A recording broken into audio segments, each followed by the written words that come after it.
Good afternoon, everybody. My name is Gerard Batten. I'm a member of the European Parliament for London for the UK Independence Party, and I'm here today to talk to Ivan Mintov, who is a Maltese politician who's come along to tell us about what's going on there. Now, Malta, as you probably know, has the presidency of the Council of the European Union until the beginning of June. And I would not claim to have any great knowledge of Maltese politics, which is why I'm happy to let Ivan inform me what's going on. So if we kick off, Ivan, I understand you've got elections in Malta on the 3rd of June next month. So would you like to tell us a little bit about your political background? Well, I'll tell you what I'll do, Ivan, I'll kick off because you're the president or the leader of a new party called Alleanza Bidla.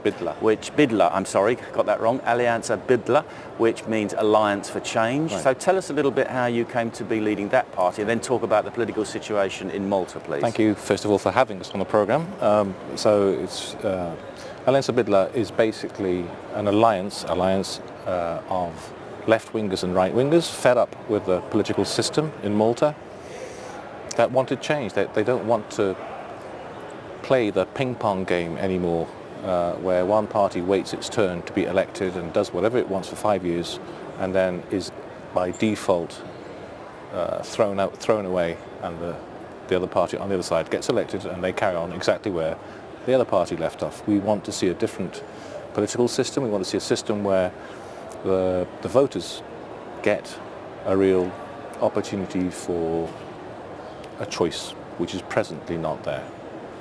So you're saying at the moment that there's no real difference between the two main parties. And what are the two main parties? And perhaps you'd like to say a bit about why you feel there's no difference between them. Okay.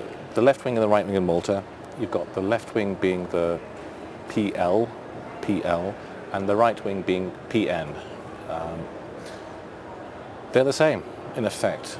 It sounds crazy, but both are liberal, both are pro-Europe. Here's the thing. 2.5 weeks away from elections, you've got ex-MEP, ex-PN candidates standing with the Labour Party, with the PL, and you've got ex-PL, the whip of the PL party has just joined a few days ago, the Nationalist Party. So what's happening is you're not getting a distinction, you're getting the same. In effect, you have the same party contesting with two different leaderships, if you wish. They're offering the same solutions, the same ideology, the same everything. So when you present one or the other to the general public, you're actually offering the same. Vote PN, get PL. Vote PL, get PN. It's very simple. So it's a very dangerous situation. There is no real choice for the voters. Well, this is what we used to say in the UK up until the referendum, which is what you didn't really have three different parties. You had three parties with the same political elite running across the top and running pretty much, if I may say, parties. Same as in the EU itself. Yeah. The socialist group and the conservative group, PPE and SND, they vote for the same things. They vote, so they're in pretty much. So it's a very strange situation. There is no choice. You choose the same party with different leadership. Right. The Maltese government and the political system seem to us here anyway to be very pro-EU. Right. Do you think that reflects how the Maltese people feel about the EU? And are there any particular issues, like I'm thinking possibly about the European single currency or the migration issue, which would colour how people see it? So could you elaborate on that a little bit? Okay. There's a huge a huge distance between the political class in Malta, who are just simply following orders from the EU, even to the detriment of rights of the Maltese citizens, when you are presently having rights of the Maltese citizens being taken away by the EU, and that the people who genuinely wanted to join Malta to join the EU because they thought things like corruption, things like the EU would oversee the political system. Many years down the line now, they realise that what they were promised has not been delivered by the EU. In fact, the opposite has happened. The EU is actually condoning corruption in Malta presently, when it should be condemning it. So people are very disappointed. Yes, there are people who still want to remain within the EU, but not this EU. This EU is just not doing the right thing as far as Malta is concerned. Okay. What about the single? Because you joined the single currency some years ago. How do you feel that that has affected your economic situation? Well, there were people who will argue that thank God we joined the EU currency. I will argue that we were actually much better off when we had our own currency, especially now with the future of the EU in question. There's a danger that if the EU doesn't pull its socks up, economically I'm talking about, doesn't sort out its political agendas, then Malta could very easily be one of the first to nosedive. So it might be actually a very bad thing to be joined up to something which we have no control over. I mean, some countries in the EU who are in the single currency, their populations might actually think it would be a good idea to go back to their previous national currencies. Do you think that that's something that a popular idea in Malta at the moment, or not? I think that what's going to happen in the next couple of years is very, very simple. The EU is actually, Europe, not the EU. Europe is actually going to split into two economic blocks. You've got the EU, which will carry on fumbling and fuddling the federalist dream, which we all know has failed, and they'll carry on printing millions of our money and spending millions of our euro on a totally failed project because they refuse to reform.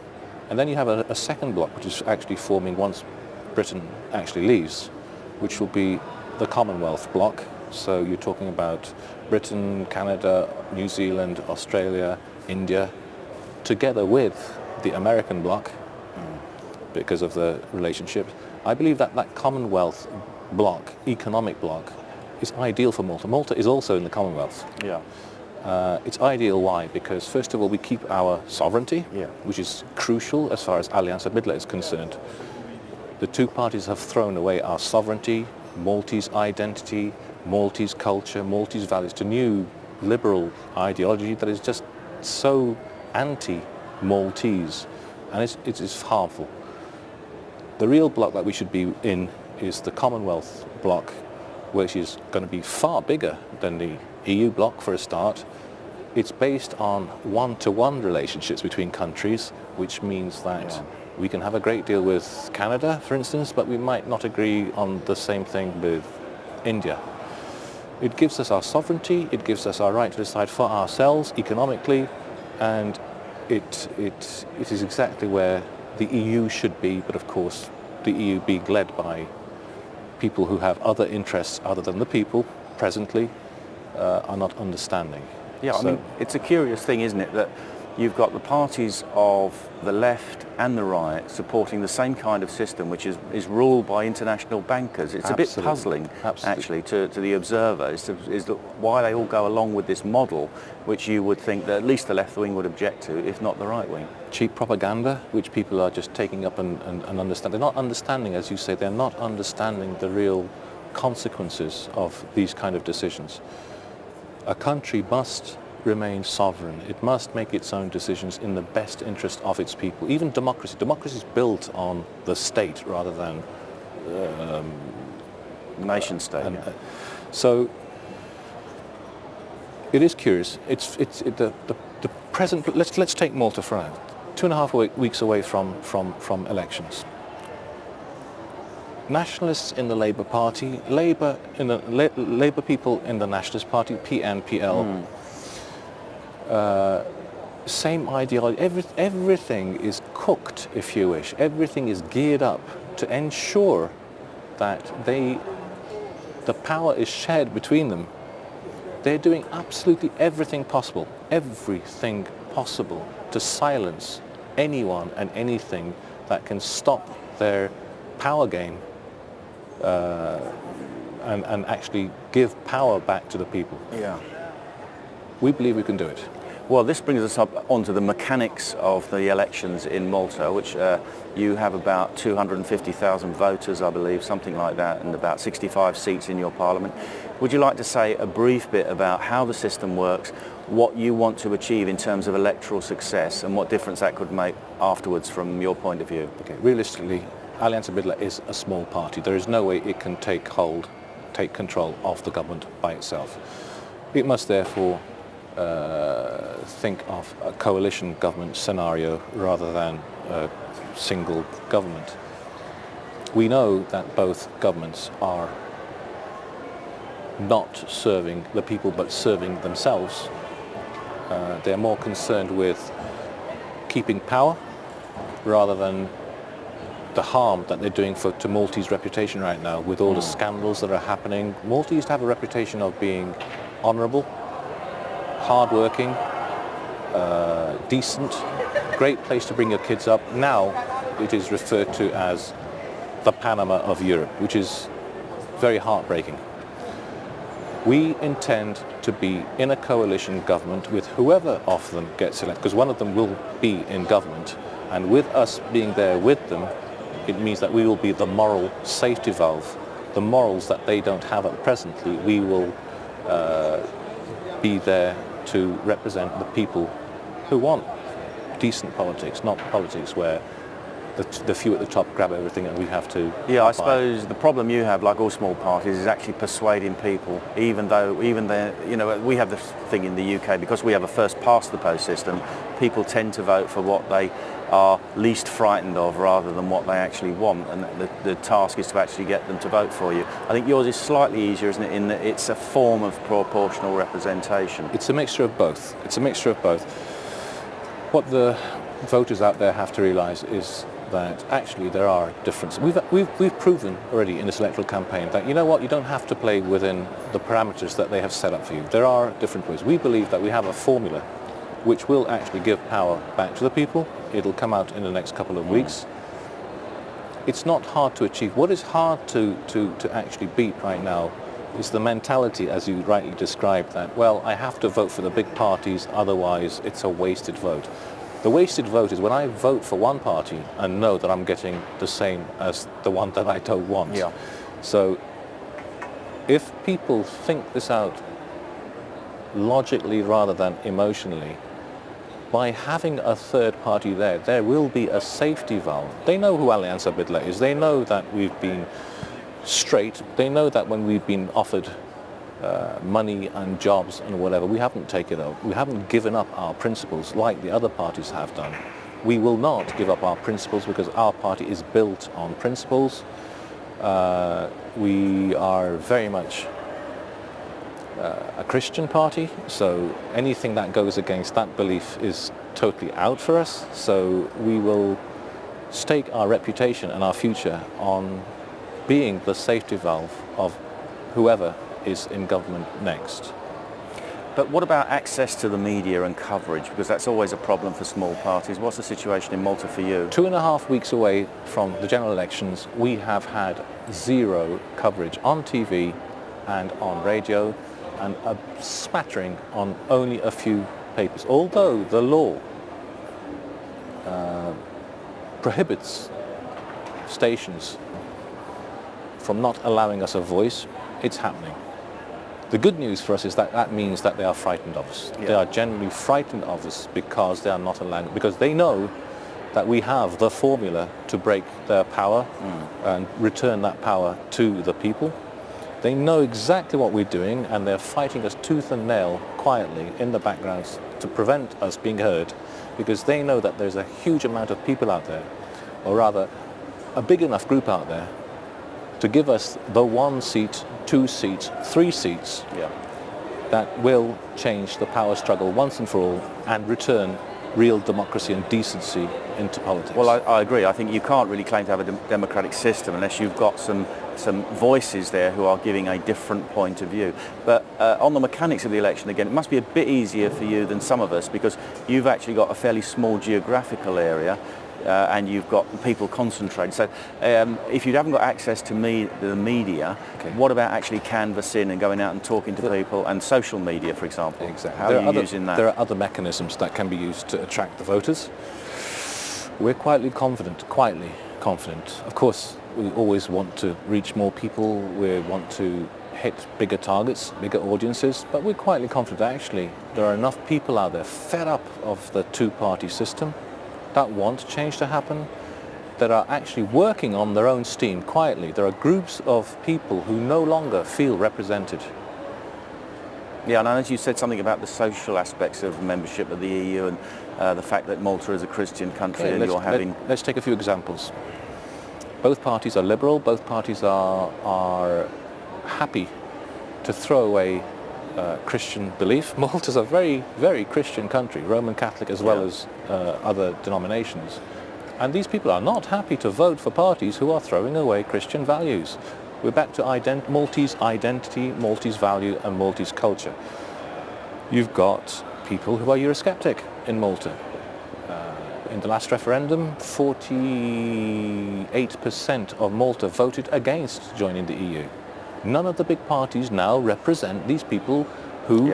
So this is where we step in and we say, listen, any groups who are not represented by the large parties, we will represent you because we feel that the present EU is not democratic. We feel that the present EU promised us one thing and is now delivering something completely different. We feel that we should tell the EU, reform, because you are heading in the wrong direction. If you don't reform, what you are offering now presently is unacceptable to us. You cannot expect us to give up our sovereignty. You cannot expect us to give up the right to say no for any law in our country. You cannot accept to just impose laws on Malta, and we have 0.1% vote in Europe. That's no vote at all. So we are saying these conditions, that when we joined we had the right to say no. Suddenly it's changed that we don't have. So here we are, the EU methodology working to take away the rights that we previously enjoyed. We want those rights back. Well, this is, I mean, you know, I'm interviewing you, so I don't want too many opinions, but I mean, this is what the EU is all about. It's about subsuming nation states into a pan-European political state. And anyone that doesn't understand that is really not understanding what the EU is really about. You can be in favour of it, but that's what it's about. Now, if I can just wrap up, can I ask you then, is your objective to do what UKIP did in the UK and get a referendum on membership of the EU? Okay. The party is not just set up just on the EU issue, but let's talk about the EU issue. Yeah. We are not happy with being offered one thing and then getting something totally different. We are therefore saying, look, just like Britain went and renegotiated a new package, and then it wasn't UKIP who decided to stay in or out. It wasn't the Conservative Party who decided to stay in and out. They said, listen, this is a huge issue here. Whether to stay in or out affects everybody. Let's give it to the people based on the new package and let them decide. So, whereas the two large parties are saying EU is a closed chapter, you will stay in the EU regardless, we are saying we want to go to renegotiate the package. Since it was broken by the EU, they took away rights that we had when we joined. Now they no longer exist. We want to go back and renegotiate the package. If they don't want to renegotiate the package, the present one is unacceptable to us. Absolutely unacceptable to us. But we want to renegotiate a package that works for both sides. We will then grab that package, give it to the people, and let them decide if they want. This is democracy at work. This is not dictatorship.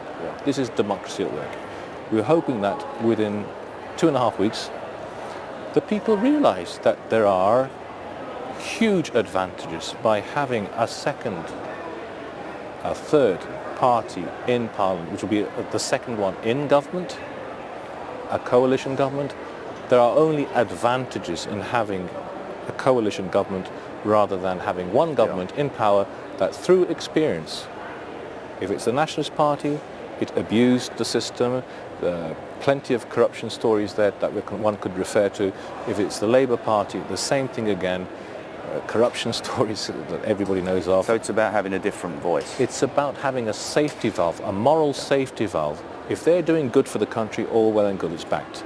If they are not going to respect the Maltese identity, Maltese culture and Maltese values, we will not vote for that. In fact, we will insist that, for instance, if we have another Panama Gate, the Prime Minister has to ask for resignations within 24 hours, within 48 hours, rather than accept that we're all idiots and that Can I nothing ask is you, wrong. I think we're getting towards the end now. If I ask you then, because you said the party isn't just set up about dealing with the EU issue, would you like to give us 3 to 5 bullet points on what your party actually stands for and your manifesto in the coming election?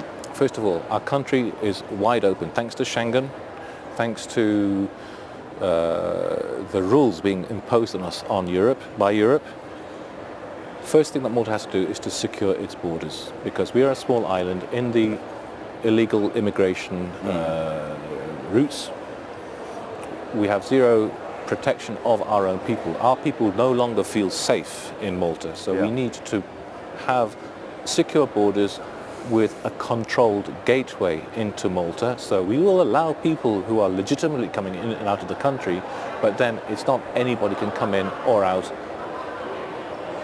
as they please, and we don't know who they are, what they're doing, etc., etc. So we very much would like to see a similar situation like in America, in Canada, in Australia, where there is tight border control but easy access. So security, we would like to return back Maltese values and Maltese culture so that people in Malta can start feeling safe again in their own homes. It's no good talking about great economies and this and that when you feel insecure in your own home.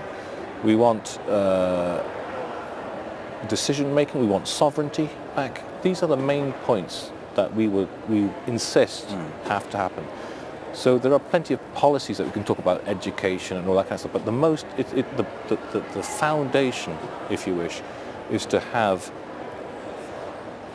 I have to repeat, Maltese identity, Maltese values and Maltese cultures returned back, including, of course, Christianity, which is very important to the Maltese nation. Okay. Well, thanks a lot. I really enjoyed chatting to you, and thank you for coming along to the European Parliament. Thank you very much. Thank you, everybody, for listening to us this afternoon.